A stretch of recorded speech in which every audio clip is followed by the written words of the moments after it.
Santiago, Reuters, 11 countries are expected to sign a landmark Asia-Pacific trade agreement in Santiago on Thursday, as an antidote to the increasingly protectionist bent of the United States, which last year pulled out of the pact. The signing ceremony comes the day after Europe and the International Monetary Fund urged U.S. President Donald Trump to step back from the brink of a trade war sparked by plans to slap duties on steel and aluminum imports. The Comprehensive and Progressive Agreement for Trans-Pacific Partnership, CPTPP, will reduce tariffs in countries that together amount to more than 13% of the global economy, a total of $10 trillion. With the United States, it would have represented 40%. Even without the United States, the deal will span a market of nearly 500 million people, making it one of the Globia Euro trademark's 3 largest trade agreements, according to Chilean and Canadian trade statistics.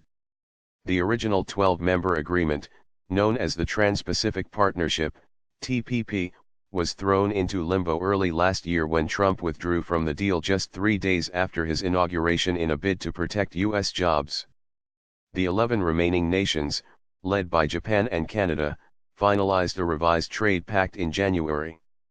Trump has also threatened to dump the North American Free Trade Agreement unless the other 2 members of the pact, Canada and Mexico, agree to provisions that Trump says would boost U.S. manufacturing and employment.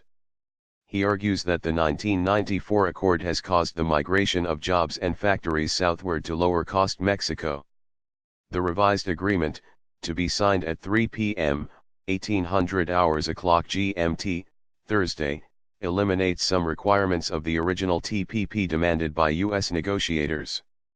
Those include rules ramping up intellectual property protection of pharmaceuticals, which governments and activists of other member nations worried would raise the costs of medicine. The final version of the agreement was released in New Zealand on February 21. In January, Trump told the World Economic Forum in Switzerland that it was possible Washington might return to the pact if it got a better deal.